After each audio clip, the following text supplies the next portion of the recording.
Hello tout le monde, bienvenue sur Pied et Face, moi c'est Maxime et aujourd'hui on va décortiquer la vidéo que j'ai sortie de la semaine dernière où je vous montrais comment faire un b-roll d'une pizza.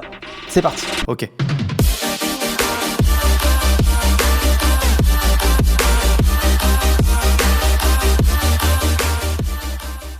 Si certains d'entre vous n'ont pas encore vu la vidéo, je vous invite à aller la voir. J'explique exactement comment j'ai filmé chaque plan et ça va vous aider à comprendre cette vidéo.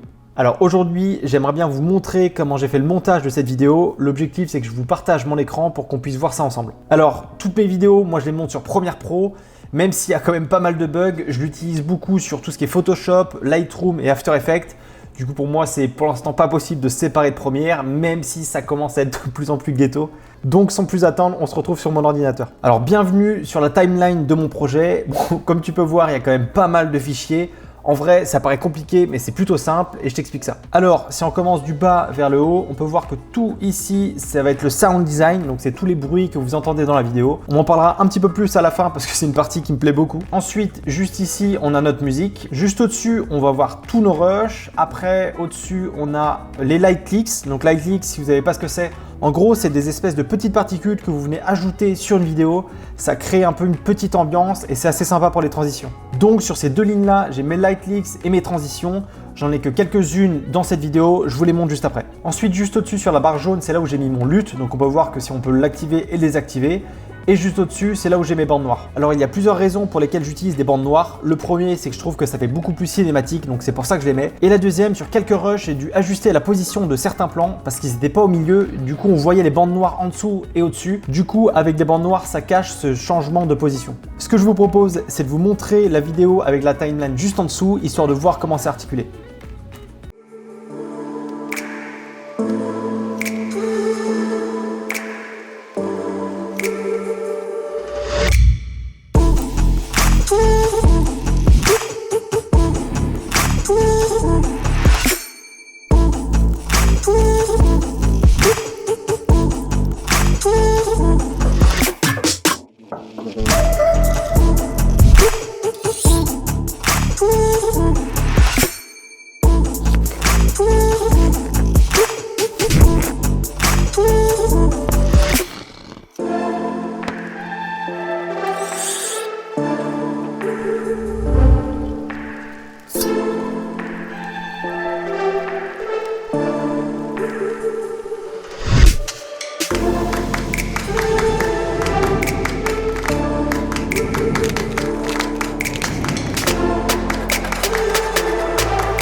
Ok, donc là vous venez de voir la vidéo en entière. Il y a 2-3 trucs que j'aimerais bien vous expliquer avant d'entrer dans les détails. Alors sur la ligne où il y a les vidéos, tu as certainement dû voir qu'il y avait du vert et du bleu. Pourquoi? Parce que sur tous mes rushs, j'utilise du speed ramping ou remappage temporel. En gros, qu'est-ce que c'est? C'est l'accélération ou la décélération de tes plans pour que ça soit plus smooth. En fait, c'est tout simplement le fait de jouer sur la vitesse de tes plans. Donc au début, tu peux mettre une vitesse normale, ensuite repasser en slow-mo pour réaccélérer le plan pour faire une transition derrière. Jusqu'ici, moi ce que je faisais, c'était de mettre ma vitesse normale sur ma vidéo, puis mettre un gros cut pour ralentir juste derrière.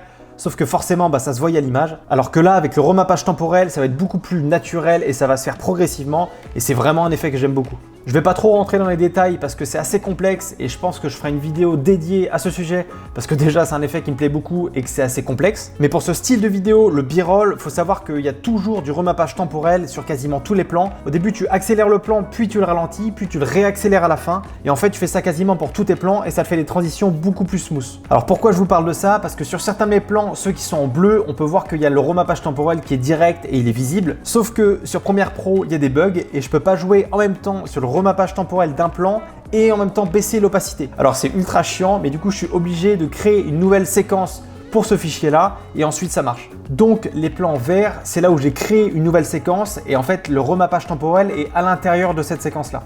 Bon, c'est assez simple en soi, j'ai juste à aller sur le rush. Dès que je vois que ça bug un peu, je fais clic droit, imbriquer, ok, et boum, ça me fait directement une nouvelle séquence. Bon, c'est pas hyper long, ça prend 2 secondes et c'est la seule solution que j'ai trouvée pour l'instant pour éviter que ça bug. Alors, première chose que je fais, moi en général, quand je veux faire un montage et surtout pour ce type de vidéo, c'est que je vais d'abord choisir une musique. Pour ce genre de vidéo, c'est vraiment important de trouver une musique qui soit punchy et dynamique pour donner du rythme à la vidéo. Donc, pour trouver ce style de musique, vous pouvez tout simplement aller sur YouTube et taper musique libre de droit. Vous allez trouver plein de chaînes qui en font avec de la musique plus ou moins quali. Tu as aussi des sites de musique comme MusicBed ou encore Epidemic Sound qui sont des sites plutôt quali. Bon, après c'est payant, mais bon, à un moment, hein, faut aligner. Une fois que tu as trouvé ta musique et que tu l'as importée dans ton projet, moi je te conseille de faire un truc que je fais à chaque fois maintenant, c'est d'écouter ta musique et de mettre des petits repères à chaque fois que ton beat tape. C'est un tips tout con qui te permet juste de faire un montage beaucoup plus rapidement, au moins tu sais exactement à quel moment tu dois couper tes plans et en vrai je trouve ça plus facile. Alors pour ce faire c'est très simple, tu as juste à écouter ta musique en entière et à chaque fois que tu vois que la musique tape, tu as juste à appuyer sur M pour mettre un repère sur la musique. Donc là on peut voir que moi sur ma musique j'en ai mis pas mal, donc là c'est tous mes repères qui sont juste ici et en fait je coupe mes plans et je fais mes transitions quasiment à chaque fois là où je vois qu'il y a un repère. Encore une fois, c'est ma manière de faire, mais ça me permet d'aller plus vite. Bon, je vais vous épargner le choix de mes plans parce que sinon la vidéo prendrait 2h30. Mais c'est pour ça que c'est important de préparer tes vidéos avant de les tourner parce que comme ça, quand tu es en post-production sur ton montage, c'est plus facile d'une à dérocher, mais aussi à mettre les plans dans l'ordre. Donc maintenant, on va parler de la vidéo en détail. Je ne vais pas m'étaler sur tous les plans parce qu'il n'y a pas non plus 12 millions de trucs à dire dessus. C'est un montage qui est plutôt simple, mais il y a quelques points que j'aimerais bien aborder avec vous. Donc premier plan, rien de compliqué, la musique et le rush à opacité 0 puis à 100 au bout de quelques secondes. L'idée c'est juste de donner un petit côté découverte à la vidéo que j'aime bien. Sur la fin du rush, comme je vous ai expliqué, il y a du remappage temporel, donc j'accélère la vidéo sur la fin. Si je vous le montre sans le rush d'après, ça donne ça.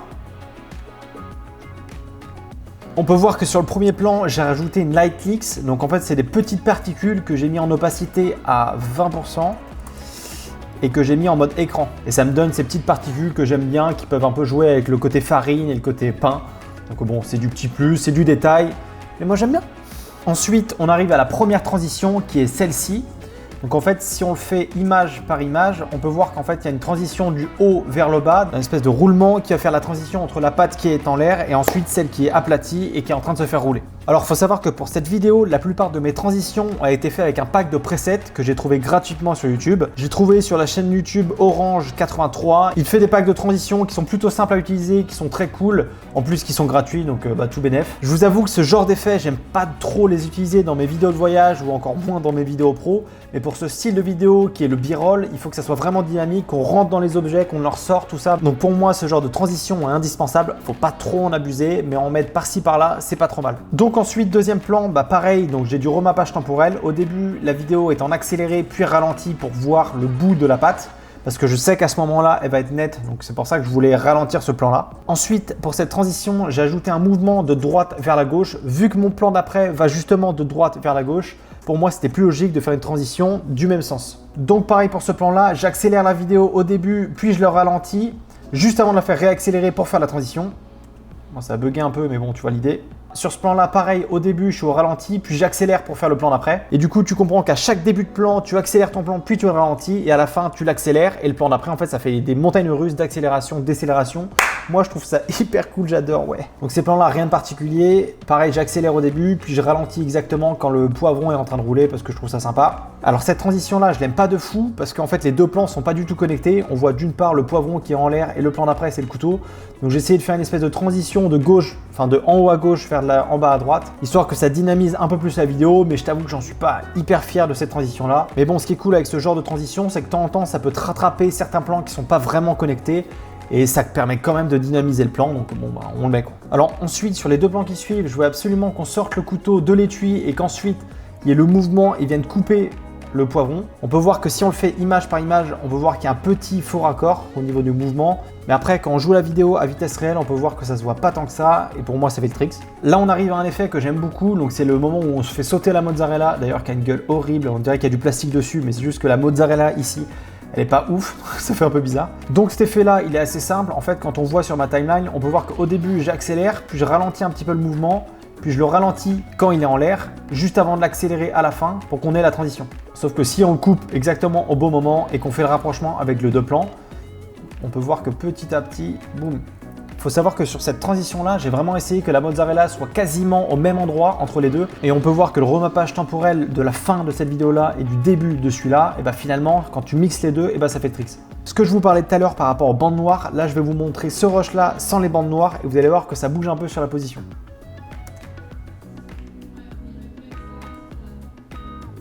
En fait, c'est tout bête, mais ça me permet juste d'avoir la mozzarella à peu près au milieu de l'image. Et du coup, là pour le coup, les bandes noires, c'est vraiment utile. Sur le plan de la bouteille d'huile d'olive, bon bah rien à dire de particulier, à part que pareil, j'ai un remappage temporel au début. Et aussi, la fin du plan passe de l'opacité 100 à l'opacité 0 pour que ça colle avec la transition d'après. Parce que le plan d'après, si vous vous rappelez, je commence d'en dessous le bar pour remonter après. Et donc, vu que c'est noir, il me fallait forcément terminer par un plan noir juste avant. Donc, c'est pour ça que j'ai joué un peu sur l'opacité pour que ça colle avec le plan d'après. Alors, si on prend le premier plan de l'huile d'olive, comme je vous ai expliqué, au début, la vidéo en accéléré, puis elle ralentit pile quand je suis au milieu de l'image. Ensuite, elle réaccélère pour faire la transition d'après. Donc, ça donne ça.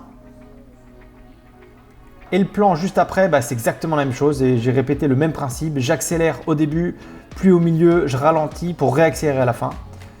Et quand on prend les deux, ça donne ça.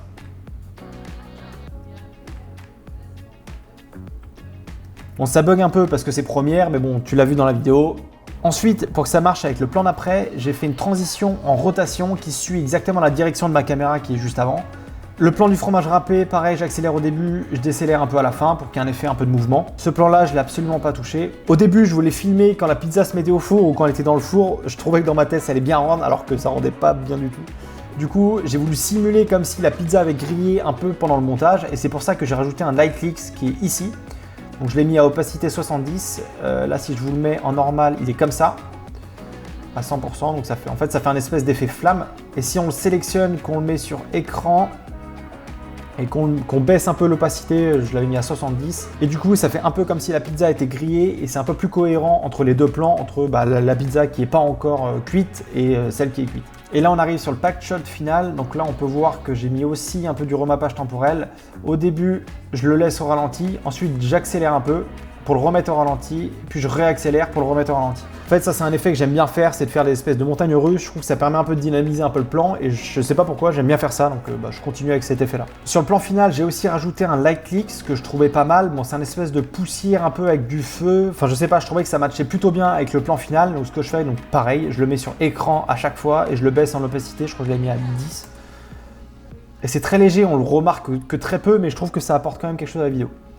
Et ensuite, très simple, je passe d'opacité 100 à opacité 0 pour la fin de la vidéo. Donc ça, c'était le montage. Je passe rapidement sur la colorimétrie parce qu'il n'y a pas grand chose à dire. Donc c'est un LUT que j'utilise pour beaucoup de mes plans qui s'appelle CineStyle. Je le trouve assez sympa. Après, quand on regarde chaque plan, je les ai retouchés, mais très peu parce qu'ils se ressemblaient quand même pas mal. Donc j'ai retouché un peu le contraste, les tons clairs en fonction de chaque vidéo, en fonction aussi de l'éclairage de chacun. Mais en règle générale, j'ai très peu touché vu qu'on avait la même lumière, c'était pas trop dérangeant. Ensuite, on arrive à une partie qui me fait bien kiffer, qui est le sound design. Alors, c'est une partie qui me plaît beaucoup. L'objectif du sound design, c'est vraiment d'appuyer certains plans. Faut pas trop en mettre, faut essayer vraiment de trouver le juste milieu. Moi, ce que je kiffe vraiment là-dedans, c'est que c'est du homemade, dans le sens où tu peux prendre n'importe quel bruit, modifier un petit peu le temps et ça te donne un nouveau bruit. Donc, enfin, bref, moi, j'adore clairement faire ça. Ce que je vous propose, vous allez voir, c'est assez drôle et ça peut être un peu dégueulasse, mais je vais vous montrer la vidéo sans la musique, avec uniquement les effets et vous allez me dire ce que vous en pensez.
Donc tu peux voir que c'est un peu du rafistolage et on utilise des sons qui sont pas du tout destinés à ça. Par exemple, si on prend la vidéo du poivron, on peut voir qu'il y a un bruit à chaque fois que le poivron tape en fait pour simuler le bruit du poivron qui roule. Et en fait, ce bruit-là, c'est simplement quelqu'un qui tape à la porte. J'ai pris ce bruit-là, je l'ai coupé en plusieurs parties. J'ai modifié la vitesse de certains pour qu'on voit que le poivron ralentit. Enfin, je sais pas, moi cet effet il me fait rire. Et puis je sais pas, je trouve ça assez drôle qu'on puisse représenter le bruit d'un poivron qui roule avec simplement quelqu'un qui tape à la porte. C'est exactement pour ça que j'aime de plus en plus le sound design, c'est que c'est vraiment du homemade, tu fais vraiment un peu ce que tu as envie, tu testes des trucs.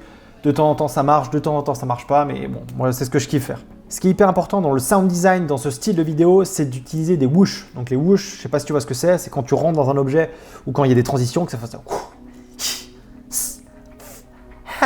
C'est un peu la base du bruit de la transition, mais ça reste quand même super important dans ce style de vidéo. Tous les bruitages que j'ai trouvés, je les ai trouvés sur Freesound. Donc en fait, c'est un site qui répertorie plein de sons, mais t'as vraiment de tout et de rien. Et c'est gratuit, donc ça c'est vraiment cool. Après, je sais aussi que tu peux utiliser les sound effects sur Epidemic Sound. Ils ont vraiment une bibliothèque assez large et qui est plutôt quali. Mais moi, pour cette vidéo-là, j'ai uniquement utilisé Freesound. Voilà, je vous ai montré ma manière de faire le montage à travers le B-roll pizza. J'espère que cette vidéo vous sera utile. Je reçois de plus en plus de messages de soutien ou de certains d'entre vous qui m'envoient leurs vidéos et ça me fait extrêmement plaisir. Pense à liker et à t'abonner à la chaîne, c'est ce qui m'aide le plus. Je vous dis à la semaine prochaine pour une prochaine vidéo. La bise.